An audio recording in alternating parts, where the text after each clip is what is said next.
maluto ang biko. So ako yung prepare na siya, giluto na ko na sa rice cooker. And then naatay coconut milk.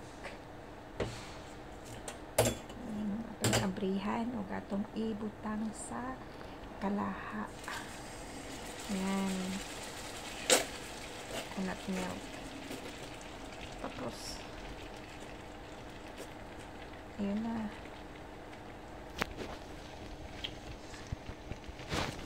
Yan na. Tapos atong kadugay ba? So kadugay so akong gikurok. Kutaw-kutaw na nato siya, gawag gikuro-kuraw na nato siya para mahimong latte, mahimong brown. So nag-change na ang color, naging brown na. Muna siya almost na thick na. Gibutangan to na ko siya o blueberries, tapos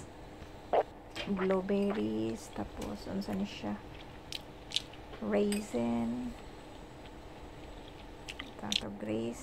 tapos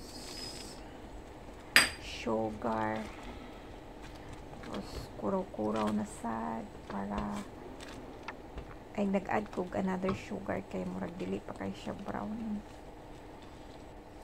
Pack. So siya na ako na ibutang ang rice na pilit na siya, guys. So inganan na siya, ang latik na siya. So ready na nato ibutang ang pilit nga bugas nga ato ng gilungag. So yan na, nag-brown na siya kaayo. Ready na to diha. So na siyang ibutang. So ingana siya.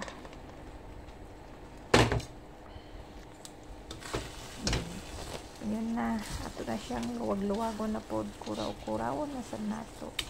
Hantod nga ma-mix siya. Mukha na siyang lugaw. Lugaw na siya, hindi siya biko, kundi lugaw. Ayan, always talaga ako, dyan bagsak pag magbuhat ko ng biko. Tubig siya.